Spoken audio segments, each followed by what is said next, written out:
happens. 2 million people make a lot of history in one day. They write it all down and file it away. Some of it's important, some of it isn't. Business, industry, government. You buy a 3-cent stamp or an oil well. They keep records on all of it. Progress, money, success, and failure. A complete history of every day. Some of it's public, some of it's personal. It's all written down. In my job, we catalog trouble. I'm a cop. It was Wednesday, October 6th. It was sultry in Los Angeles. We were working the day watch out of homicide.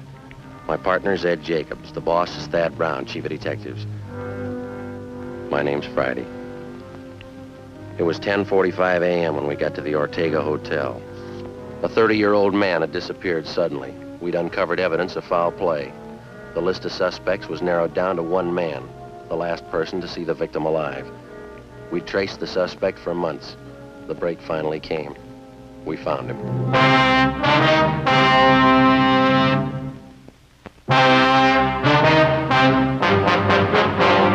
Taking his time, isn't he? Yeah, you want to try it again?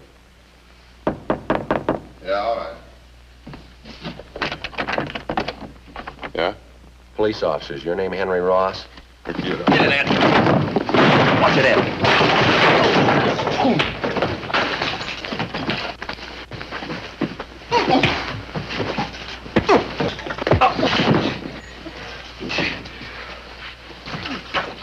Hands behind your back, both of them.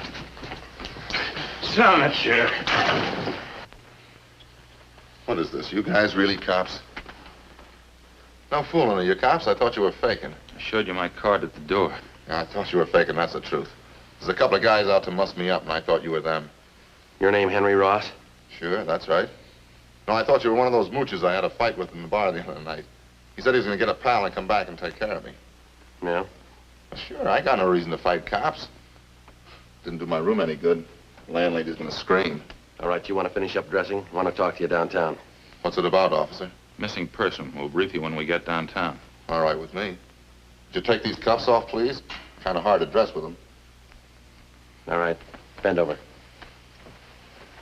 I don't know why you have to slap cuffs on me. I didn't know you were cops. Mind if we check through your things, Ross? Huh? Why? Mind? Well, go ahead if you want. I got nothing to hide. If you spoke up at the door, there wouldn't have been this fight. I thought you were that mooch in the bar and his friend. Thought you were looking for trouble. All right, mister, you about ready to go? Oh, I'd like to brush my teeth first, if you don't mind. Got a mouthful of cotton this morning. Where do you keep your toothbrush? Well, over here, I'll get it. Never mind. All right.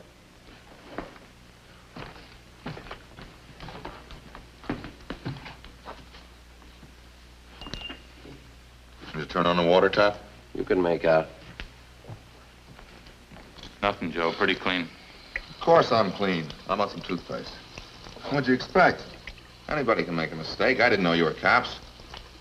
Henry Ellsworth Ross. That's your full name? Hmm? Yeah, that's right. Hardly ever use the Ellsworth. Lousy name, huh?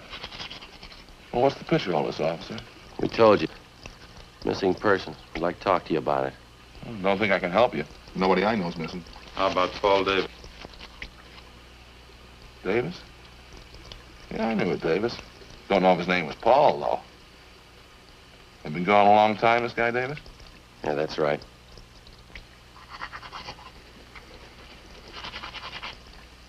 Was something wrong, you think? Yeah, we figure murder.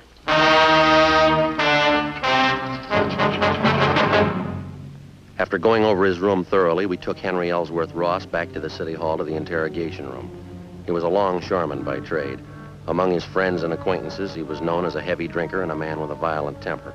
Ed and I questioned him for half an hour. We got nowhere. I'll tell you the truth. I just don't know what you're getting at. I think I knew a guy named Davis, and that's about as far as it goes. You sure that's all you have to tell us? Of course I'm sure. Well, look, I got a right to a lawyer if you're going to stand there and throw a lot of charges at me. We're not throwing charges at you, Henry. We got a missing persons case. Like to have you cooperate. That's about it. Well, I'd like to, but I can't. Paul Davis.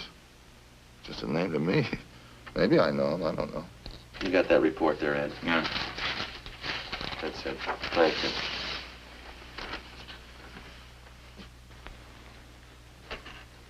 According to his wife, Paul Davis left Los Angeles by auto a little over 4 months ago. He was driving up to Oakdale, California to take a job with the dairy company.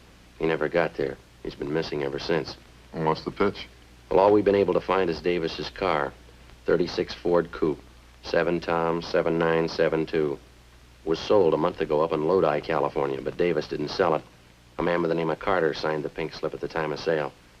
Henry Carter. Sorry, it doesn't mean anything to me.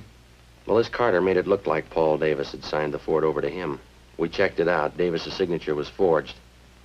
That's all. Supposed to have something to do with me? Did you ever use the name Henry Carter? Of course not. Ross, that's the only name I go by. You never had your name changed? No. You never used an alias? I told you no. Wonder if you'd mind taking a look at this here. Well, what's it got to do with me? That's the pink slip to Paul Davis's car, Henry. Now, these signatures on the back, transfer of ownership, you recognize either one of them? Paul Davis and Henry H. Carter. Well, just names to me. Why, am I supposed to recognize something? Should, yeah. Why? The signatures are both in your handwriting. How about it, Henry? How about what? I don't know what you're talking about. You trying to give me the treatment? What's it all about? We're trying to locate Paul Davis. I'm not even sure I know the guy. Now, look, I think you better level, Henry. Our handwriting man checked both the signatures. It's your writing. Well, maybe better get a new handwriting, man. I never saw that slip and I never wrote those signatures. Anybody can copy handwriting. I got something else for you here. I'd like to have you check it over, Ross, see if you can identify it. What is it? It's a letter. Take a look at it. Mean anything to you? No, nothing. Hope you're not going to tell me that's my handwriting. That's what the report says. That's crazy. I never wrote like that in my life. All the writing characteristics match up, same as the signatures on the pink slip. All right, maybe they are the same. I didn't write one, though. I never wrote like that in my life. Look here, I'll show you. No, that's all right, Henry. Ed, you want to pull the package from R&I? Yeah, okay. I don't savvy one bit of this, Sergeant. How about laying it out for me, huh? You can see the name there at the bottom of the letter. Now, it's signed Henry Carter, same as the pink slip. That doesn't mean anything to me. That letter was sent to the wife of Paul Davis about 9 weeks ago. That says there that Davis supposedly was too busy to write his wife, so he had this Henry Carter send a letter. He also writes that Davis sold his car to Carter. Somebody trying to cover up, huh? Yeah, we think so. We think it's Henry Carter. This guy Davis been gone 4 months? That's right. You said you thought Davis was murdered. How come? Just an idea. Oh. 8 men have disappeared from around here in the last 14 months, just like Davis. 6 more up in the San Joaquin Valley, same way. They took off alone on auto trips. Never seen again, not a trace of them. Here you go, Joe. Yeah, thanks. We've got your record here, Henry, from Baton Rouge. We sent to Sheriff Clemens for it. Look, do we have to drag all that out again? It's past. There's just one thing we had to check out, Henry. Now, you told us that you never used an alias, is that right? Well, all right, I have. Well, I didn't know what you were getting at. I didn't figure it was any use in dragging out dirty laundry again. I asked you if you ever used the name Henry Carter. Yeah, okay, I used it. It's a common name. A lot of Henry Carters around. We only know one who fits your description. Well, I'm clean, you know that. Smoke, Henry? No. Joe? Thanks. Yeah, let me have one, huh? Sure.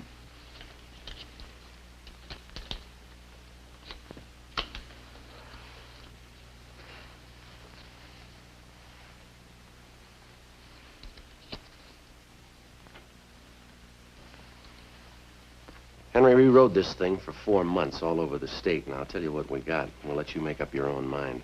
It's not my writing. On June 4th, Paul Davis left Los Angeles in his car, headed up for Oakdale. Late in the afternoon, he stopped for gas at a service station just beyond San Fernando. The attendant says a man was with Davis. You fit that man's description, Henry. Yeah? I seen monks like that in court. They get on the stand, I can't even remember their name. A couple others. You and Davis stopped for a hamburger just outside of Gorman. There's a man there. He remembers you, too. You stopped again in Bakersfield, picked up a quart of oil for the car. You and Davis had a Coke. That's the last time he was seen alive. That makes me a killer, huh? A month after that, the pink slip to Davis's car came through DMV up in Sacramento. That was for the transfer of ownership from Davis to Henry Carter, both in your handwriting. A couple of weeks later, Mrs. Davis got that letter. A month ago, Davis's car was sold to a dealer up in Lodi. Yeah? We found the dealer, Ross. Showed him your mugshot. He says you sold him the car. That all? No, that's just the main part. There's more. We've been on the road a lot. We followed you from here to Sacramento and back, Henry. Every stop, every detour. Took us a long time. Yeah, I guess it did. What do you say, Ross? Nothing. All right.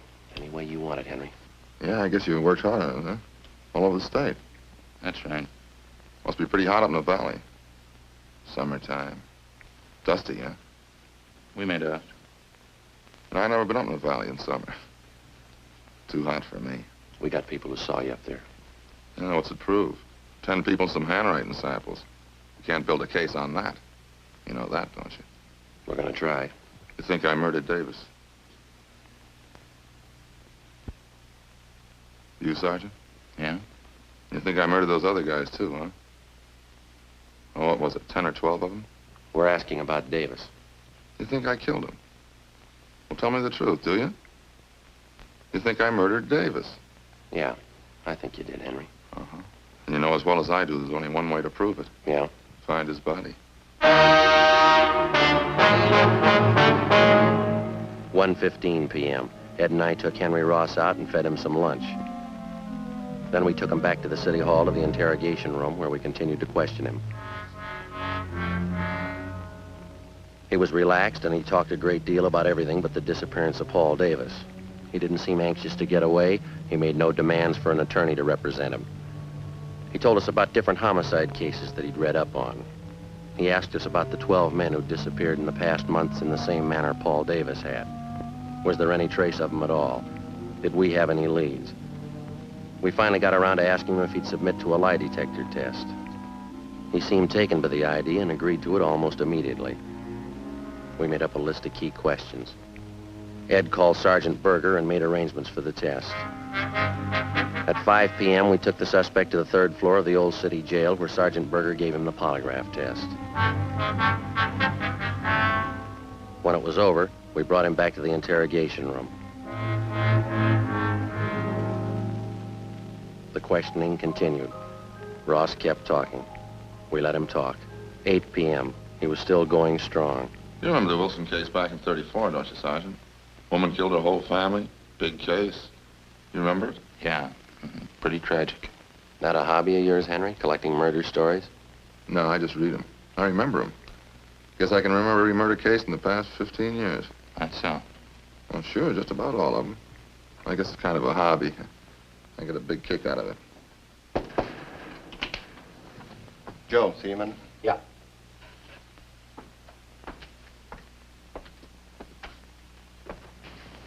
Berger opened the polygraph room, just called. What'd he say? They found 16 positive reactions on Ross. Thanks, Bates. Right.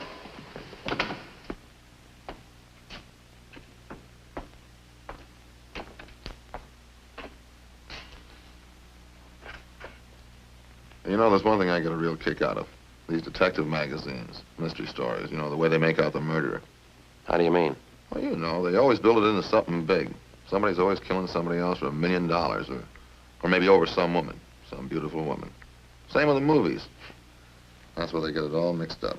I don't think I follow you, Henry. Sure you do. Every time some guy writes a murder story, he's got to build up a big reason for the killing. Well, it generally works out that way, doesn't it? Why? I'll bet there's 1,000 murder cases in your files without a reason. Some people kill, that's all. I've heard about lots of them. Sure, they just want to kill and they go ahead and do it. Maybe for a few bucks, maybe for nothing.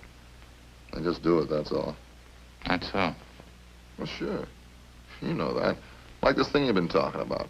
10, 12 guys disappear. They got a few bucks, maybe they got nothing. Somebody plows them under, that's all. No big reason, they just do it. So 12 guys are gone. Doesn't mean anything. Is that how you figured it, Henry? Huh? Phone call a minute ago. That was from the man who gave you the lie detector test. Oh, that right? How'd it go? Well, he just finished going over your graph. He got 16 positive reactions. Yeah? What would that mean? You lied, Henry. 16 times. Is that right? Yeah, but I told him to get a new machine. I lied all the way through. Mind telling us why? No, I don't mind. I guess I knew you'd find out. Well, let's go out and get something to eat first, huh? Hungry.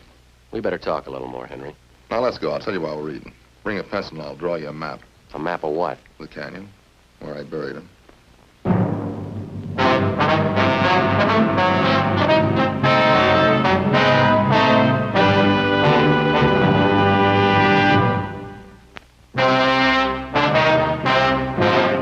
Ed and I took Henry Ross out to get him something to eat. At his request, we went to Helga's health shop.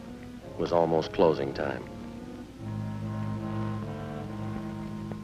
Ross got himself a salad, molasses bread, yogurt, a vegetable burger, and some grape juice.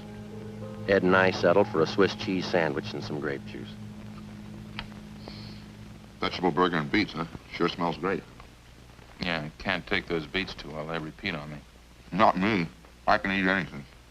Salt and pepper? Yeah, thanks.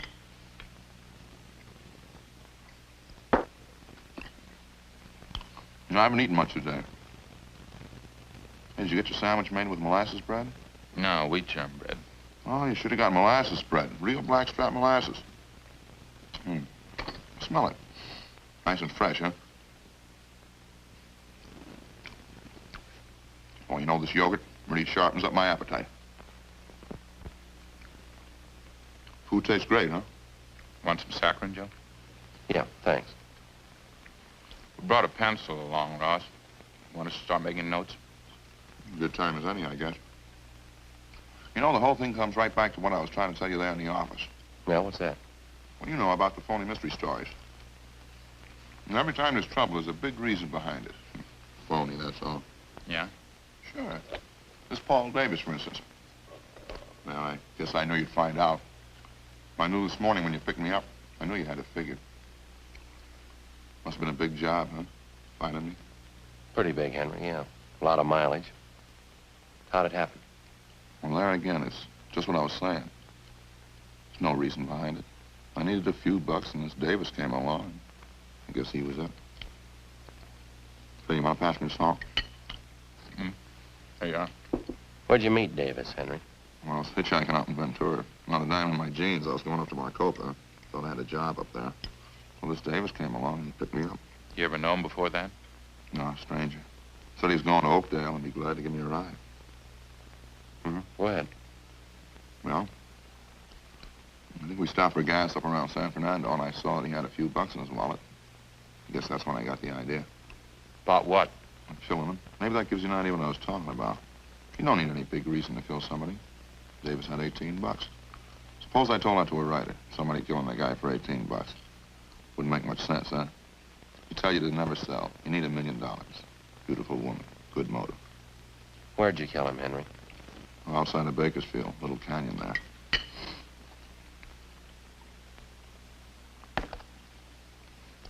And picked up a fifth of sherry in Bakersfield, and I got Davis to drink some on the way. Say, would you pass the salt again? Yeah. Here you are. Lettuce is no good without a lot of salt. How'd you kill Davis, Henry? Funny thing. He drank some of the wine and got a little sleepy. That was just outside of Bakersfield, and it was dark by that time. Spotted this little canyon, and I figured it was as good a place as any. Yeah? Well, I got him to pull off the road, and we had a few more drinks, and I spotted this little shack out there, out in the middle of nowhere. Exactly where was this, Henry? Well, I can show you. Maybe 2 miles north of Bakersfield. We got to the shack and finished the wine, and then we went to sleep. Both of you? Mm-hmm. That's where the funny part comes in. Well, I guess I killed Davis, all right, but I didn't mean it. Oh, get a whiff of that, will you? I think those monks would figure out some other time to clean up except when people are eating. They'll be through in a minute. How do you mean, Henry, you didn't mean to kill him? You already told us you had the idea. Sure, I had the idea. Well, let me explain it, then. Well, we both went to sleep in this shack, Davis and me. Guess that must have been about 9 o'clock that night. Just don't know what it was. Maybe the wine, I guess, and I started having nightmares. Huh? Yeah. I mean, this part sounds like a story, but it's the truth. I had all these dreams. I woke up, but they were still there. What's that? Well, the faces. That's all I could see. The air was full of faces. I guess I was really still asleep. Yeah, go ahead. Well, I picked up a 2x4 and started swinging at them. Faces. Funny thing, I knew every one of those faces. How do you mean? people I killed. There's only a dozen of them, really, but it seemed like there were hundreds of them. All around in the air. Grabbed the 2-by-4 and started swinging. I was cold and I was sweating at the same time. I kept swinging. And I saw Davis. Swung hard, kept swinging. He didn't even make a sound, eyes closed. He kept swinging in his head. When I came to, there he was, lying on the floor. Seemed to take those other faces away. They didn't bother me after I killed Davis. What'd you do with him, Henry? Oh, I pulled him outside the shack, dug a hole and buried him. Burned his clothes, took his car and money and drove off. I'll show you if you like, where I buried him, I mean. How about those other men, Ross? These faces you saw. Yeah, I wonder if I can get some more of that juice. Sure looks good. Oh, sure. Here, take mine. I haven't touched it. What about it, Ross, the other men? Well, I don't recall them too well. It's what you said in the office. 10 or 12 of them. A couple in Sacramento and the others down through the valley. Like I say, no big reason for killing any of them. Just happened that way, that's all. What'd you do with them, you remember? In general, yeah. There's one of them, though, that stands out. A guy by the name of Slattery. Some kind of salesman. A real crybaby. Where'd this happen? Only he picked me up in his car outside of Chowchilla. It was nighttime and he was feeling pretty good. I made him stop on a side road and hit him with a piece of angle iron. Cried like a baby. Buried him in the field. He was one of those faces I saw. Shows you how psychology works, huh? Yeah. What'd you do with his car? Slattery's, I mean. I drove it down to Mexico and sold it there. Guess that's what I should have done with Davis's car, huh? Those killings of yours, Henry. You got any more you want to tell us about? I told you already. 10 or 12 of them. Pretty much the same. When was the first one? Oh, maybe 18 months, 2 years ago. First one wasn't any harder than the last. Just like I was telling you before. Yeah. You know, everybody builds up murder. It's supposed to be a big thing. Hard to do. All those phony stories. Might hit a guy a couple times with something. That'd be it. A real small thing. Didn't change me any. And that's why I say it's all built up. You ever been treated for any mental sickness, Ross? No, why?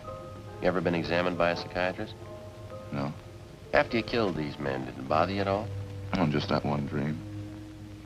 The time I was with Davis. That's about it.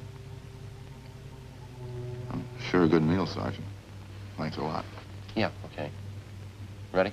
Let's go. We go back to City Hall now, huh? Yeah. You ready to give us a statement now? All right. I had an idea you'd find me. I guess I always knew you'd find me. Yeah. Well, I guess I proved my point anyway. It's all built up. What is? Well, murder, killing somebody. Those phony stories, it's all built up. It's just cheap. You got it wrong, Henry. Huh? Wait till they read you the bill. Come on, let's go.